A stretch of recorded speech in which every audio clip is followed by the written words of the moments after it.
नमस्कार साथियों, एक बार फिर से आप सभी का स्वागत है आपके अपने चैनल MSD ट्यूशन में। और आप देख रहे हैं ज्योग्राफी के जो कि एक और इम्पोर्टेंट टॉपिक के साथ हम आ चुके हैं। तो हिमालय की जो पहाड़ियां हैं उसके बारे में हम लोग पढ़ रहे थे और इसके रिगार्डिंग जो कि बहुत सारे जो वीडियोज है जो पहले भी अपलोड हो चुका है और आप में से बहुत ऐसे स्टूडेंट हैं जो कि पिछले वाले वीडियो जरूर देखे होंगे और आप उस एक सीक्वेंस से एक सीरीज से आप देखते हुए यहाँ तक आए होंगे।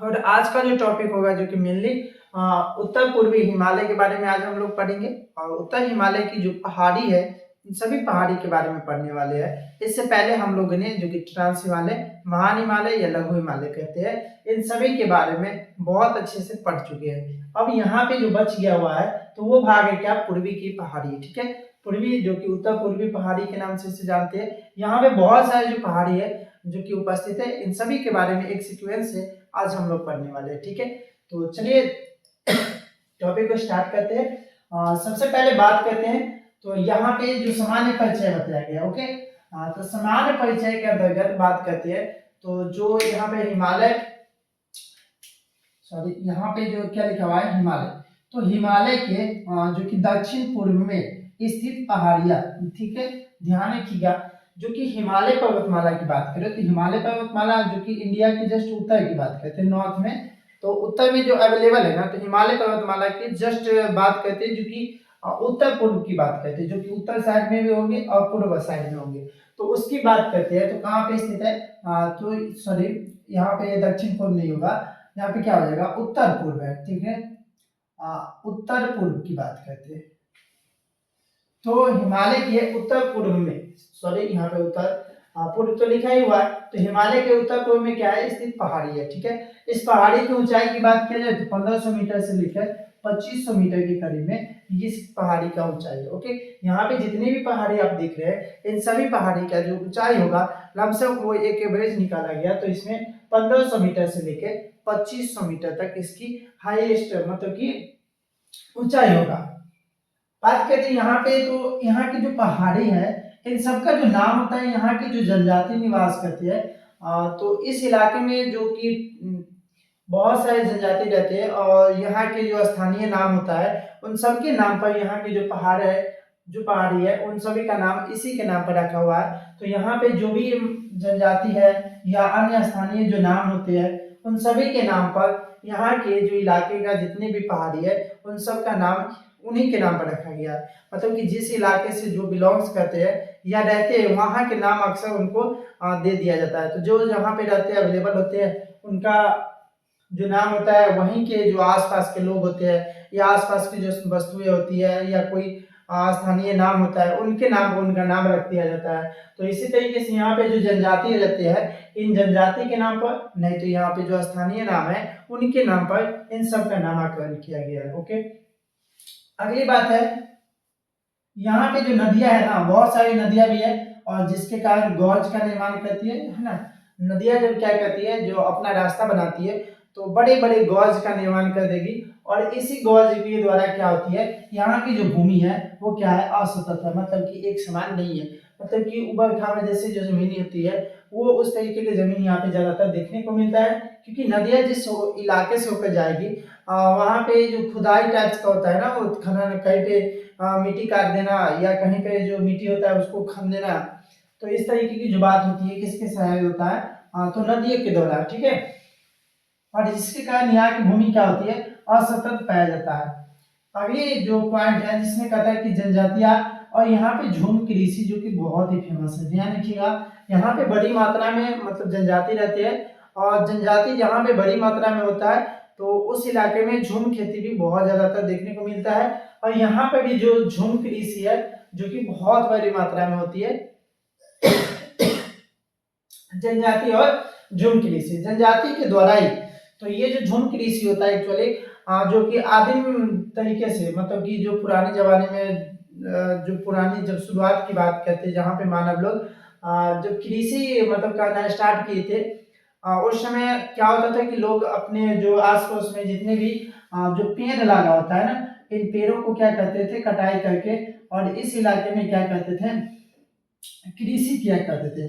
जो भी पेड़ पौधे उनको क्या करते थे, जला दिया जाता था और जलाने के बाद जब ये जल जाते थे तो इसको राख होते हैं जो उनके जो अवशेष होते हैं जले हुए उनको साइड करके वहां पे बड़ी मात्रा में कृषि किया जाता है खेत बनाकर, तो उनको हम लोग बोलते हैं क्या, तो झूम कृषि बोलते हैं। अगला जो पॉइंट आता है इसका मुख्य विस्तार के बारे में बात करते हैं। तो इसका जो विस्तार होता है वो कहाँ से लेकर कहाँ तक है, एक्चुअली इसके बारे में हमें जानना है। तो सबसे पहले बात करते हैं अरुणाचल प्रदेश। ध्यान रखिएगा अरुणाचल प्रदेश आप देखते हुएगा तो इस मैप में आपको दिखाई देगा कि कुछ यहाँ से इस तरीके से यूं कट के यहाँ तक जो होता है ये अरुणाचल प्रदेश वाला हिस्सा है। ध्यान रखिएगा यहाँ से लेकर इस तरीके से जो मैप कट करता है जो कि क्या है अरुणाचल प्रदेश वाला हिस्सा है। और यहीं पर क्या है इसका जो फैलाव है, तो यहाँ पे आप देख सकते हैं जो पटकाई भूमि है, मिसमी है तथा अवोड है, मीरी है, जो मीरी होती है डाफला मीरी अवोड। तो इस तरीके से जो भी पहाड़ी है जो कि अरुणाचल प्रदेश के अंतर्गत आता है, जहाँ पे पटकाई भूमि से लेकर और डाफला के बीच में जितने भी पहाड़ी है ये सभी अरुणाचल प्रदेश में आता है। तो सबसे पहले इसका विस्तार जो हो गया कहाँ पे हो गया, अरुणाचल प्रदेश में। ओके, दूसरी बात करते तो दूसरा यहाँ पे दिया हुआ है नागालैंड। ओके, नागालैंड पहाड़ की बात किया जाए तो इस जगह पे देखिए जो नागा की पहाड़ी है, तो इस जगह पे नागालैंड है। तो नागालैंड में क्या है, नागा की पहाड़ी ये भी है। अगला आता है मणिपुर। ठीक है, ध्यान रखिएगा मणिपुर, मणिपुर इस जगह पे आप देखिए तो ये नागालैंड है, नागालैंड के जैसे इस बगल में देखिए तो यहाँ पे आते हैं मणिपुर। मणिपुर के बाद एक और है जिसका नाम है मिजोरम। तो मिजोरम भी इसी तरीके से यहाँ पे आ जाता है, जो कि ये कोनी वाला जो इलाका है यहाँ पे जो निकला हुआ पार्ट से, इस जगह पे क्या है मिजोरम है। इसके बाद बात करते हैं त्रिपुरा, एक छोटे से यहाँ पे जो कट लगा हुआ है इस जगह को बोलते हैं त्रिपुरा। और असम, असम जो जानते हैं कि इस जगह से जो कि ऐसे बीच करके थोड़ा ऐसे कट करके और यहाँ पे आके क्या होता है अरुणाचल प्रदेश के साथ मिल जाता है। ठीक है, तो इस तरीके से जो इंडिया मैप का स्ट्रक्चर है और यहाँ पे जो फैलाव है उत्तर पूर्वी पहाड़ जो कि पहाड़िया का, ये सभी यहाँ पे अवेलेबल है। ठीक है, तो इसी तरीके से जो यहाँ पे उत्तर पूर्वी पहाड़ी है जो कि फैला हुआ है। और जो भी मतलब कि अरुणाचल प्रदेश की बात कर दे या यहाँ पे असम की बात करें, त्रिपुरा, मिजोरम हो गया, नागालैंड की पहाड़ी या मणिपुर की, इन सब का जो पहाड़ी होते हैं इन सभी पहाड़ी को मिलाकर इसे हम बोलते हैं उत्तर पूर्वी हिमालय के नाम से जानते हैं। ठीक है, नोट में एक पॉइंट दिया हुआ है जिसको आपको समझना जरूरी है कि मेघालय में जो कि स्थित, मेघालय जो एक जगह है यहाँ पे है, इस जगह पे क्या है मेघालय है जस्ट असम के यहाँ पे नीचे पे। तो यहाँ पे क्या है सॉरी यहाँ पे क्या है मेघालय। ओके, मेघालय इस जगह पे उपस्थित है। तो बात करते हैं मेघालय का, तो मेघालय में जो स्थित 3-4 पहाड़ी है। ठीक है, सबसे पहले बात करते हैं गारो, खासी, जयंतिया। तो ये 3 ऐसे हैं जो कि जनजातियों के नाम पर रखा गया है। गारो एक जनजाति है, खासी और जयंता तीनों एक प्रकार की जनजाति है। इन तीनों के नाम पर यहाँ पे जो पर्वत है उनका नाम रखा गया है। और ये जो पर्वत है ये एक्चुअली क्या है, ये हिमालय का हिस्सा नहीं है बल्कि ये एक भारतीय प्रायद्वीपीय का हिस्सा है। भारतीय जो प्रायद्वीपीय जो पठार है उनका हिस्सा है। ध्यान रखिएगा ये जो गारो खासी जयंता है जो कि क्या है प्रायद्वीपीय पठार का हिस्सा है, ना कि ये हिमालय का हिस्सा है। तो इसीलिए इसको नोट में रख के बता दिया गया है कि जो मेघालय में स्थित गारो खासी या जयंता जो पर्वत है वो एक्चुअली क्या है प्रायद्वीपीय पठार का हिस्सा है। ये आपको ध्यान रखना होगा कि किसका हिस्सा है ये, तो प्रायद्वीपीय पठार का। इस जगह पे जो यहाँ पे जो मेघालय है और इस जगह पे एक धसी विभाग है। ठीक है, इस धसी विभाग के बाद इधर जब आइएगा तो यहाँ पे झारखंड और थोड़ा पश्चिम बंगाल वाले इलाके में जो कि छोटा नागपुर का पठार है, तो यहीं पे क्या है थोड़ी भाग धस गई है, तो थोड़ा भाग इधर है और थोड़ा भाग इधर है। इस तरीके की यहाँ पे संरचना बनता है और जिससे बताया जाता है कि ये जो प्रायद्वीपीय पठार का हिस्सा है कौन है, गारो खासी और जयंता है। ओके, अगली बात करते हैं हम लोग कि ये जो होता है मानसून की जो दिशा है एवं जल का विभाजन, मतलब दो काम करता है, या तो जल विभाजन करने के काम करेगा या तो मानसून की जो दिशा होती है उनको चेंज करने के काम करता है, उनको बदलने के काम करता है। यहाँ पे जो मानसून की दिशा की बात करते हैं तो गारो खासी जयंतिया एक ऐसे पहाड़ है प्रायद्वीपीय में, एक ऐसे पहाड़ है जो कि ज्यादातर मानसून की दिशा को चेंज करता है, क्योंकि गारो खासी जयंतिया इन्हीं तीनों में क्या होती है मेघालय में जो कि मासिनराम जो कि चेरापूंजी, जहाँ पे बड़ी मात्रा में क्या होती है बारिश होता है तो उस जगह पे बहुत बड़ी मात्रा में क्या होती है बारिश होता है, तो इससे हम भी ये कह सकते हैं कि ये क्या कर सकते हैं, मानसून की दिशा को चेंज कर सकते हैं। मतलब कि इतनी बड़ी बारिश का जो ज्यादातर हिस्सा है और पूरे विश्व के सबसे ज्यादा मैक्सिमम जो बारिश होता है वो कहाँ पे होता है, तो मासेनराम चेनापुंजी जो कि गारो खासी और जयंतिया वाली जो पर्वत है उन तीनों के जो टकराव होती है वहीं पे सबसे अधिक क्या होता है, बारिश होता है। इसके बाद ये क्या करती है, दूसरा बात है कि जल विभाजन का भी काम ये करता है।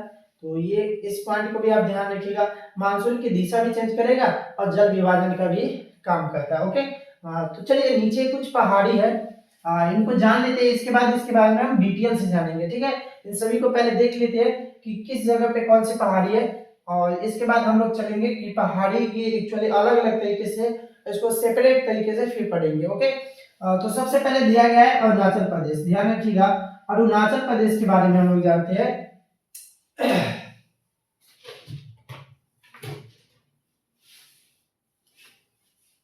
चलिए, तो जो अरुणाचल प्रदेश है इसके बारे में बात करें तो यहाँ पे सबसे पहले है डाफला, ध्यान रखिएगा क्या है डाफला, दूसरा है मीडी, इसके बाद होता है अहोर, इसके बाद होता है मिसमी, इसके बाद होता है पटकाई बोल। ठीक है, ध्यान रखिएगा। अब एक बार में रिमेम्बर कर सकते हो, ठीक है, याद कर सकते हो, आपको दोबारा पढ़ने की कोई जरूरत नहीं है, आप एक बार में इसे याद करते चले जाओ। हाँ, लेकिन एक चीज है कि आपको थोड़ी थोड़ी समय पे इसको रिवीजन करना होगा, अन्यथा आप इस चीज को भूल भी जाओगे। ठीक है, तो चलिए देखते हैं अरुणाचल प्रदेश की बात करते हैं। तो डाफला, मिडी, अबोर, है ना, इस तरीके से मिसमी और पटकाई, कुल मिलाकर बात किया जाए तो 3 और 2 5 5 ऐसे पहाड़ी है जो कि पर्वत है जो कहाँ पे अरुणाचल प्रदेश में है, डाफला, मिडी, अबोर, है ना इसके बाद मिसमी और इसके बाद क्या होगा, पटकाई। कुल मिलाकर कितने हो गए, तो 5 हो गए। ठीक है, 5 ऐसे पहाड़ी है जो कि कहाँ पे अवेलेबल है, अरुणाचल प्रदेश में। ठीक है, अगला जो स्टेट है जिसका नाम क्या है, नागालैंड। ठीक है, बात करते हैं नागालैंड का, तो नागालैंड में क्या है, एक ही पहाड़ी है जिसका नाम क्या है, नागा पहाड़ी। ओके, मणिपुर में भी इनके नाम पे ही है जो कि मणिपुर की पहाड़ी है, और यहाँ पे एक बेरल है जो कि कहाँ है, असम के मणिपुर में। ठीक है, असम और मणिपुर में है, तो ये ध्यान रखिएगा बेरल कहाँ पे है, तो असम और मणिपुर में अवेलेबल है। अगली बात करते हैं जो कि मिजोरम है, मिजोरम में एक मिजो है और दूसरा लुसाई है, ध्यान रखिएगा। मिजोरम की जो 2 पहाड़ी है इसमें मिजो और लुसाई इंपोर्टेंट 2 पहाड़ी है जो कि कहाँ पे अवेलेबल है, मिजोरम में। अगला जो है स्टेट की बात करते हैं जहाँ पे असम, और असम में जो कि मिके का पढ़ाई द्वीप है, ध्यान रखिएगा मिके का पढ़ाई द्वीप है जहाँ पे रेगमा के नाम से कहते हैं, जो कि असम और नागालैंड में है। काजीरंगा राष्ट्रीय उद्यान है जस्ट इनके मतलब कि दक्षिण वाले पार्ट में कह सकते हैं कि नागालैंड की तरफ जो क्या है, ये मिकी की द्वीपीय पठार उपस्थित है, जहाँ पे क्या है, काजीरंगा राष्ट्रीय उद्यान। ठीक है, काजीरंगा राष्ट्रीय उद्यान ये भी है ना, काजीरंगा राष्ट्रीय उद्यान जो कहाँ पे असम में, और इसी के ये थोड़ा सा दक्षिण में है। ओके, अगली जो स्टेट की बात करते हैं जहाँ पे मेघालय है, और मेघालय में कुल 3 प्रकार के गारो, खासी, जयंता, और एक बार और बता देते हैं कि ये हमारे हिमालय का नहीं हिस्सा है, ये हमारे प्रायद्वीपीय पठार का हिस्सा है, जो कि आपको ध्यान रखना है। ओके, तो ये जितने भी चीज आपने यहाँ पे जाना है, इनके सामान्य परिचय से लेकर यहाँ के बंटवारे तक यहाँ ने आपने देखा है, और इन सभी को आपको याद कर लेना है। इसमें सबसे इंपॉर्टेंट बात करते हैं तो ये ध्यान रखिएगा, यहाँ की जो पहाड़ी है ज्यादातर जनजातियों के नाम पर रखा हुआ है, ध्यान रखिएगा जनजाति और स्थानीय नाम पर रखा गया है। और दूसरी यहाँ पे झूम कृषि, आपसे पूछा भी जा सकता है कि झूम कृषि वाला इलाका कौन है, और इस तरीके से आपको ऑप्शन में कुछ स्टेट है जो कि दे दिया जाएगा, आपको पूछ लिया जाएगा कि यहाँ पे झूम कृषि निम्नलिखित में से कहाँ पे अधिक बड़ी मात्रा में होता है। ठीक है, तो इस तरीके का क्वेश्चन यहाँ पे भी आ सकता है। और मुख्य विस्तार की बात करते हैं तो इसका मेनली जो विस्तार होते हैं जो कहाँ पे अरुणाचल प्रदेश, नागालैंड, मणिपुर, मिजोरम, त्रिपुरा और असम। कह सकते हैं कि इधर 7 सिस्टर जो है मतलब कि स्टेट होता है ना, 7 सिस्टर में से जो इधर स्टेट है जिसमें से आपको कितना है 1 2 3 4 5 6 7 सिस्टर में से यहाँ पे जो 6 है जो कि यहाँ पे अवेलेबल हो ही गया है। तो इतने सारी चीजों में क्या है, यहाँ पे जो उत्तर पूर्वी की पहाड़ी है इन सभी स्टेट में फैला हुआ है। अगला है मेघालय में स्थित क्या था, गारो, खासी, जयंता, जो कि प्रायद्वीपीय पठार का हिस्सा है, ना कि वो हिमालय का। इसमें अरुणाचल प्रदेश का डाफला, मिडी, अबोर और मिसमी तथा पटकाई भूमि, नागालैंड में नागा पहाड़ी, मणिपुर में मणिपुर की पहाड़ी तथा बेरल जो कि असम मणिपुर में है। मिजोरम में मिजो लुसाई है, असम में मिकी की जो पराइदिपी है इनके बारे में है, तथा मेघालय की बात करते हैं तो गारो, खासी और जयंतिया। कुल मिलाकर इन सभी को हमने एक्सप्लेन कर दिया है। आपका काम है कि इन सभी को नोट करके अपना एक नोट्स बनाइए और जिसके सहारे से आप अपनी तैयारी को और भी बेहतर कर सकते हैं। तो चलिए इसके बाद हम लोग इसको एक एक करके सेपरेट करके अगले स्लाइड से पढ़ते हैं। तब तक आप इसका स्क्रीनशॉट ले सकते हैं, आप इसको अपना नोट्स बना सकते हैं। ओके, मिलते हैं नेक्स्ट स्लाइड के साथ। तो उत्तर पूर्वी पहाड़ी के जो कि अरुणाचल प्रदेश से रिलेटेड जो भी पर्वत श्रेणी होंगे उत्तर पूर्वी पहाड़ी में अवेलेबल, उन सब के बारे में हम लोग जानने की कोशिश करते हैं कि यहाँ पे जितने भी पहाड़ी है उनके बारे में कुछ डिटेल से जानने की कोशिश करते हैं। ठीक है, अभी जो कि हमने जितने भी स्टेट है उनमें जो भी अवेलेबल है उनका नाम से पढ़े थे। अब जान लेते हैं कि ये जो है उसका डिटेल क्या है, यहाँ पे क्या क्या चीज है जो कि अवेलेबल है, इनसे रिलेटेड सबसे ऊंची चोटी कौन है, इन सब के बारे में थोड़ा जान लेते हैं। ठीक है, तो सबसे पहले स्टार्ट करते हैं हम लोग अरुणाचल प्रदेश से। ठीक है, अरुणाचल प्रदेश की कुल बात की जाए तो यहाँ पे कुल मिलाकर 3 है ना, डाफला, मिरी, अबोरी, ये 3 ऐसे पहाड़ी है जो कि यहाँ पे अवेलेबल है और जो कि ये भी हिमालय का हिस्सा है। ओके, अब बात करते हैं थोड़ा मिसमी के बारे में। तो ये जो मिसमी पहाड़ी की बात करते हैं तो ये भारत, म्यांमार, चीन, मतलब कि तीनों के सीमा पे अवेलेबल है। हाँ, ये जो भारत, म्यांमार और चीन है जो कि तीनों के सीमा पे अवेलेबल है। यहाँ पे आप देख सकते हैं, देखिए इस जगह पे तो इधर मान लो कि यहाँ पे ये हो गया इंडिया का मैप है तो इंडिया यहाँ पे हो गया, चाइना यहाँ पे आ जाता है और इस तरीके से यहाँ पे बात करते हैं तो म्यांमार, मतलब कि इस जगह पे तीनों जो कंट्री है तीनों कंट्री का सीमा यहाँ पे लगता है और इसीलिए क्या कहा जाता है कि भारत, म्यांमार, चीन तीनों के सीमा पे ये उपस्थित है। कौन है? मिसमी पहाड़ी। ठीक है, बात करते हैं यहाँ पे तो चीड़, कोंधारी वन तथा बांस है ना, चीड़ का पौधा और इसके बाद जो कोंधारी वन होते हैं ना, जो ऊपर से ऐसे स्लाइड वाला जो बना होता है कट लगाकर, उसका बात करते हैं। तो ये सभी मिलकर क्या है, और यहाँ पे जो भी वनस्पति की बात करते हैं, जो भी पेड़ पौधे की बात करती है, तो इस प्रकार के पौधे यहाँ पे उपस्थित है। अगला है कि सबसे ऊंची की बात करते हैं। सबसे ऊंची क्या है, तो यहाँ पे सबसे ऊंची चोटी क्या है, तो डाफला बम है ना, ध्यान रखिएगा। मिसमी की सबसे ऊंची चोटी क्या है, डाफला बम है ना। मिसमी की सबसे ऊंची जो चोटी हो जाता है, जो कौन हो जाता है, डाफला बम। और एक बात ध्यान रखना कि ब्रह्मपुत्र नदी का जो प्रवेश द्वार है वो कि इसी जगह पे है। ठीक है, मैप है थोड़ा यहाँ पे जो हैंड मैप है इसलिए थोड़ा बहुत आपको परेशानी होगा, नहीं तो रहता इस जगह से जब यहाँ इधर से क्या होती है, ब्रह्मपुत्र नदी जब ऐसे आती है तो इस जगह से ये टर्न लेकर ऐसे कट करती है। ठीक है, तो यहाँ पे ब्रह्मपुत्र नदी का भी प्रवेश द्वार कहा जाता है, इसी जगह पे प्रवेश होती है इसके जस्ट ऊपर वाले जो हिस्से हैं वहां से। तो ब्रह्मपुत्र की नदी में क्या करती है, ब्रह्मपुत्र नदी है जो कि इंडिया में प्रवेश करती है, इसीलिए कहा जाता है कि ब्रह्मपुत्र नदी का क्या है, एक प्रवेश द्वार भी आप इन्हें कह सकते हैं। तो जो ये मिसमी है, मिसमी के बारे में जो भी इंपॉर्टेंट पॉइंट है जो कि हमने आपको यहाँ पे बता दिया है। अगली बात करते हैं पटकाई बूम की। आप देखिए जस्ट जो मिसमी पहाड़ी है इसके जस्ट नीचे कौन सी है, पटकाई बूम है। और ये जो पटकाई बूम है इनके बारे में जानती है तो ये महान हिमालय का ही हिस्सा है, मतलब कि यहाँ पे ज्यादातर जो हिमालय का ही हिस्सा है, सिर्फ जो नागालैंड की पहाड़ी है उनको छोड़कर बाकी बात सभी जो यहाँ से आते हैं हिमालय और कुछ ऐसे कट करके यहाँ तक निकल जाती है। तो यहाँ से जो हिमालय का हिस्सा आता है इस तरीके से आने के बाद ये जो कोनी है यहाँ पे जाने के बाद इस तरीके से वो कट होकर नीचे तक आया हुआ है। तो ये तो स्वाभाविक है कि वो क्या है, महान हिमालय का हिस्सा है।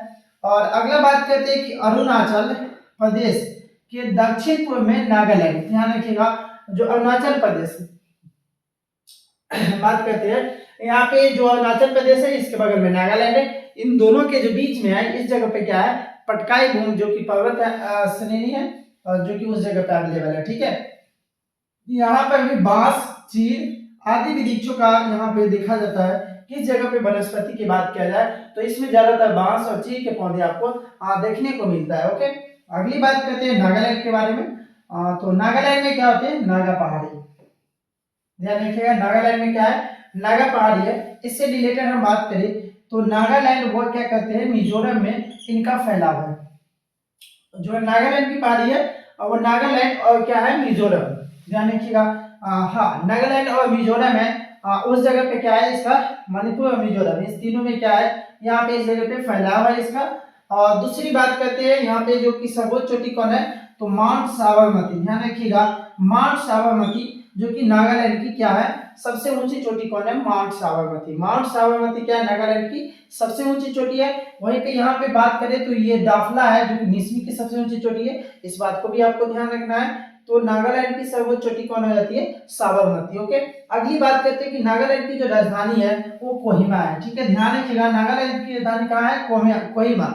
और ये सबसे बड़ी बात नहीं है, क्योंकि ये अधिकतर लोगों को मालूम होता है कि जो स्टेट है उनका कैपिटल क्या है। तो यहाँ पे जो नागालैंड है इसकी राजधानी कोहिमा बहुत को मालूम है, लेकिन यहाँ पे सबसे इम्पोर्टेंट बात जो ये आता है कि ये जो कोहिमा है ना सबसे पूर्वी राजधानी है, ये भी ध्यान रखिएगा। भारत की सबसे पूर्वी राजधानी की बात किया जाए तो उसमें कोहिमा का नाम आता है। तो ये आपसे पूछ सकता है, एग्जाम से रिलेटेड पूछा जाता है कि जो सबसे पूर्वी जो राजधानी है इंडिया का वो कौन सा है, तो यहाँ पे आ जाएगा कोहिमा। ओके, चलते अगली जो बात करते हैं मिजोरम के बारे में। ओके, मिजोरम के बारे में बात करें तो यहाँ पे जो कि मोलेसिस बेसिन है, ठीक है, इस जगह पे क्या है, मोलेसिस बेसिन है जो कि मृदु और असंगठित क्या है, चट्टान से बना हुआ है मोलेसिस बेसिन। और जो कहाँ पे है, तो मिजोरम में है। और मिजोरम में मीजो लोसाई की पहाड़ियां उपलब्ध है, ये भी बात ध्यान रखिएगा। जो मिजोरम है वहाँ पे अवेलेबल जो भी पहाड़ी है उसमें मीजो है, लोसाई है और क्या है उनकी पहाड़ी है। यहाँ की सर्वोच्च चोटी क्या है, ब्लू माउंट है। एक बार और हम दोहरा देते हैं आपको कि मिसमी का डाफला बम होता है, नागालैंड की जो नागा पहाड़ी है इसमें क्या है, साबरमती, माउंट साबरमती जो कि सबसे ऊंची चोटी है।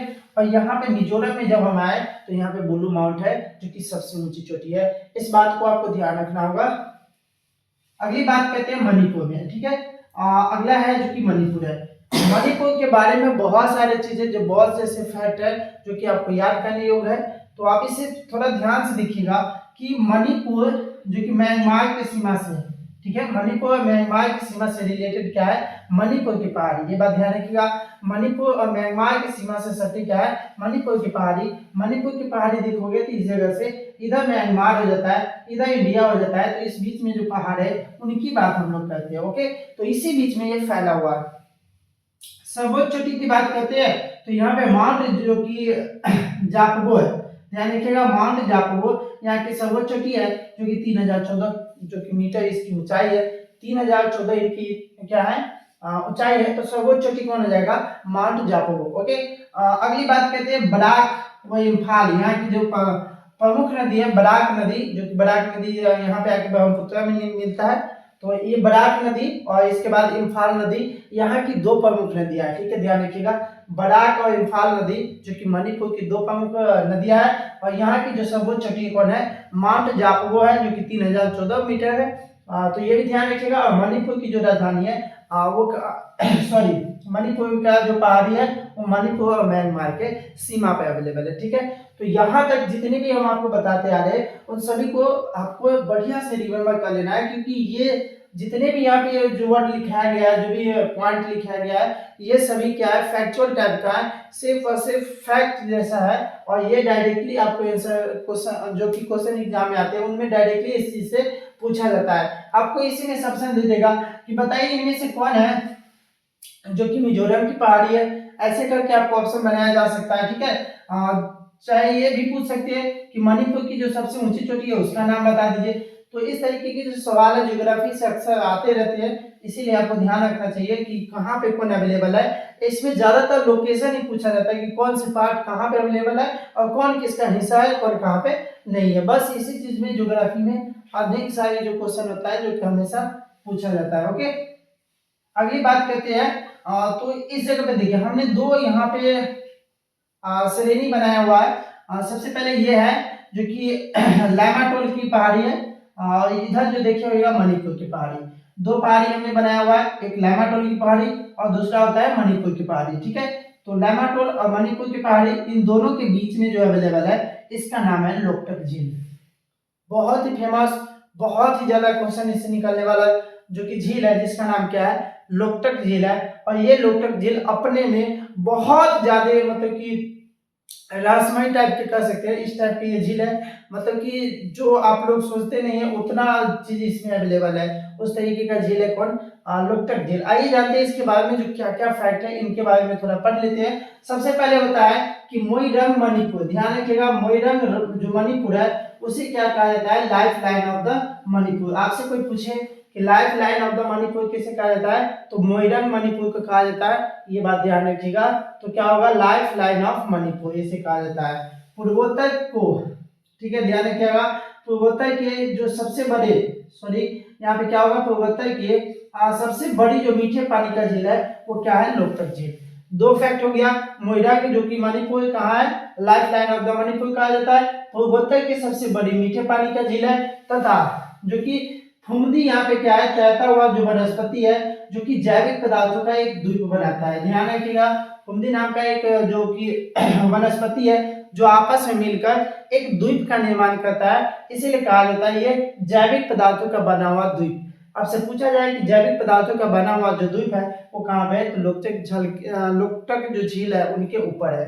ओके, इसके बाद केबुल लामजाओ की राष्ट्रीय उद्यान, जो कि बहुत बार एग्जाम में आया हुआ है, बहुत बार पूछा गया है इनसे रिलेटेड क्वेश्चन कि केबुल लामजाओ राष्ट्रीय उद्यान है वो कहाँ पे है, तो ध्यान रखिएगा ये लोकटक झील पे है, जो कि एक तैरता हुआ, विश्व का एक तैरता हुआ, मात्र एक तैरता हुआ क्या है, राष्ट्रीय उद्यान है।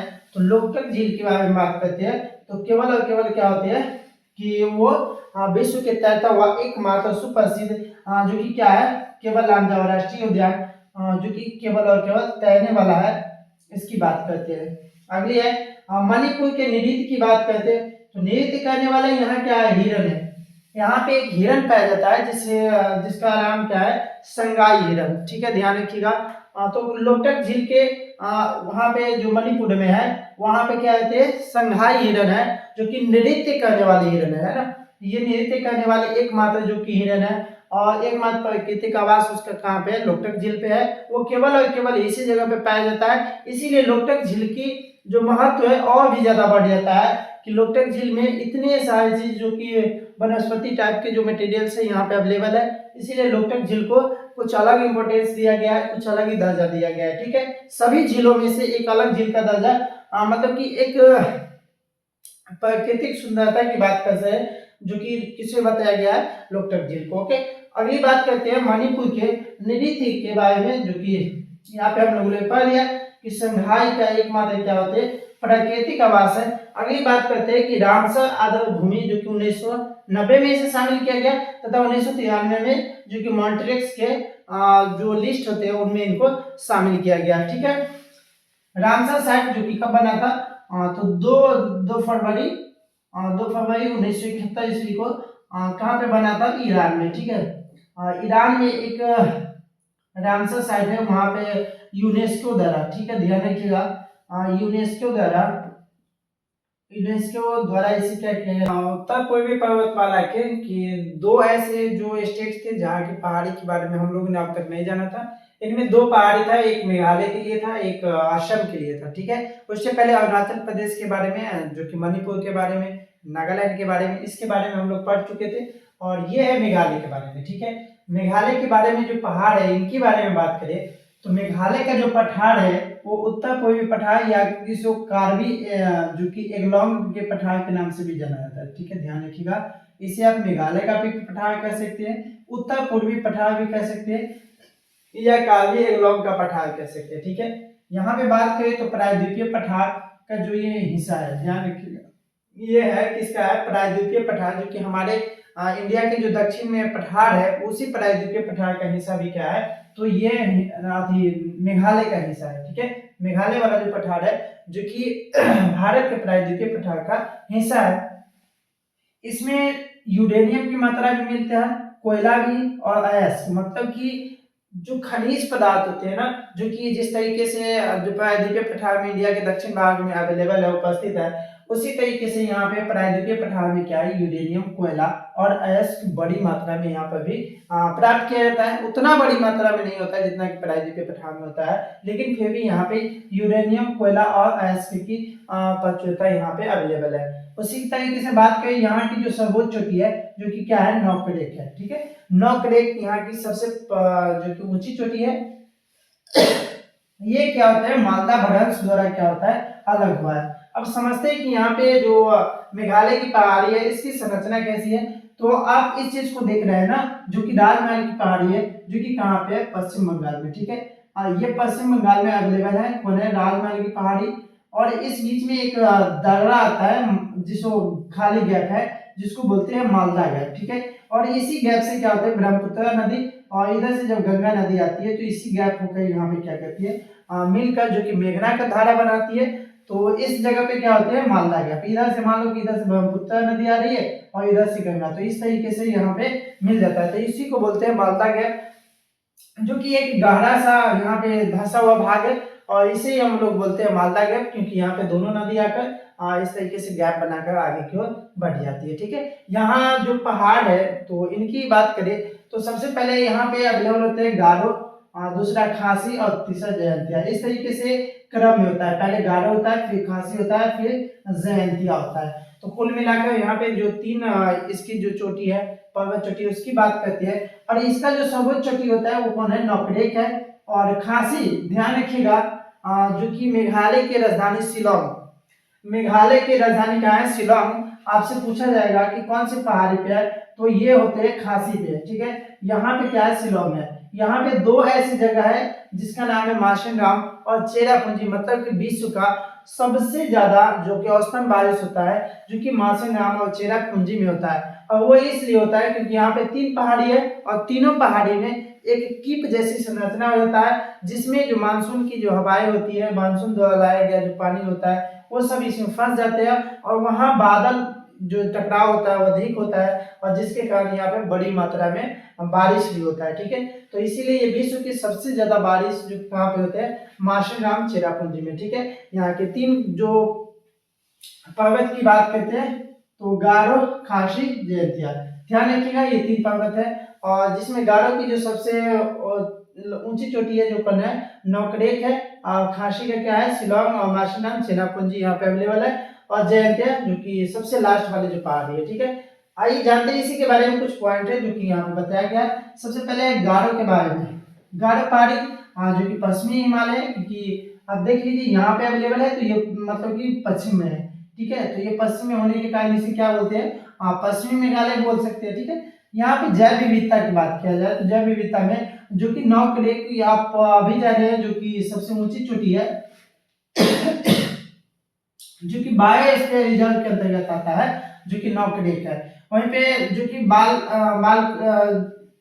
करम राष्ट्रीय उद्यान है, जो कि कहाँ पर अवेलेबल है, तो ये भी गारो पहाड़ी में है, ठीक है। गारो पहाड़ी में जो जैव विविधता, नोकरेक बायोस्फीयर रिजर्व और बालकरम जो कि राष्ट्रीय उद्यान है, जो भी कहाँ है, गारो पहाड़ी पर स्थित है। इसलिए ध्यान रखिएगा, जो यहाँ जो गारो पहाड़ी है इसकी जो पश्चिमी मेघालय इसके नाम से जानते हैं। दूसरी जैव विविधता यहाँ पे दो है, नोकरेक है जो कि बायोस्फीयर रिजर्व है, और बालकरम जो कि राष्ट्रीय उद्यान है, जो कि यहाँ पे जैव विविधता का एक ये विभाग है। अगली बात करते हैं खासी। खासी क्या है, मध्य मेघालय और जो कि शिलोंग की बात करते हैं। मध्य मेघालय शिलोंग जहाँ पे मेघालय की राजधानी है उसकी बात करते हैं, जो कहाँ पे खासी वाली जो पर्वत है उसमें। और चेरापूंजी व माशिनराम यहाँ की दो जगह है जहाँ पे सबसे अधिक वर्षा होती है, जिसके बारे में हमने आपको बता दिया है। खासी जनजाति जो कि इसमें है। और एक बात ध्यान रखिएगा, खासी जो जनजाति है वो कैसी जनजाति है, तो ये मातरी प्रधानता जो कि जनजाति है।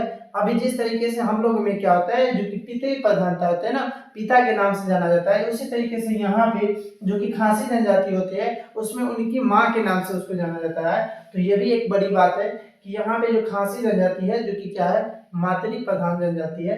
और हम लोगों से कुछ ये अलग है, क्योंकि हम लोगों में क्या होती है, ज्यादातर जो पितृ जो होते हैं ना, पिताजी के नाम से किसी को जाना जाता है, तो पितृ प्रधानता उसको बोलते हैं। और यहाँ पे मातृ प्रधान देश जो कि कौन होते हैं, खासी जनजाति में, ठीक है। इस चीज को भी ध्यान रखिएगा। अगला बात करते हैं असम।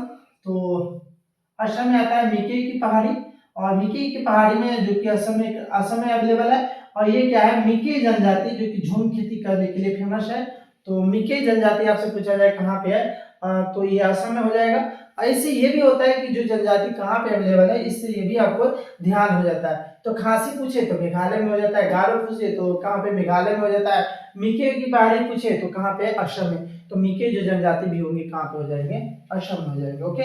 अल्केन क्रम की यहाँ पे चट्टानी है। आपको बता दें कि जिस समय हम लोग महान हिमालय के बारे में पढ़ रहे थे तो वहां पे भी हमने बताया था कि जो महान हिमालय के बहुत सारे ऐसे चट्टाने हैं जो कि आर्कियन क्रम के अग्नेय चट्टान है, और इस तरीके की चट्टानी यहाँ पे भी देखने को मिलता है जो कि आर्कियन क्रम के चट्टाने हैं। ओके, दूसरी बात करते हैं बेरल पहाड़ी। ध्यान रखिएगा, बेरल की पहाड़ी जो कि कहाँ पे असम मणिपुर सीमा पे अवेलेबल है, और जो कि आर्कियन क्रम की क्या है चट्टानी है।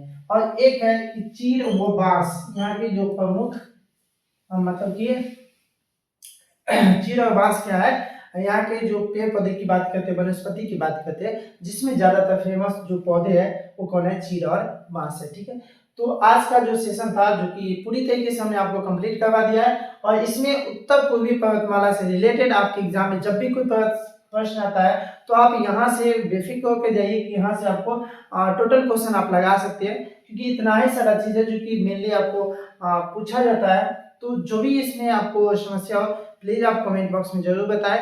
हाँ, और आप लोग भी जाते हैं पूरी वीडियो को देखते हैं, प्लीज चैनल को भी सब्सक्राइब कर दें और लाइक करके जरूर जाए, बहुत मेहनत लगता है एक वीडियो के पीछे। तो प्लीज चैनल को भी सब्सक्राइब कर देंगे और वीडियो को लाइक कर देंगे। थैंक यू सो मच, मिलते हैं नेक्स्ट वीडियो के साथ, तब तक के लिए goodbye and take care.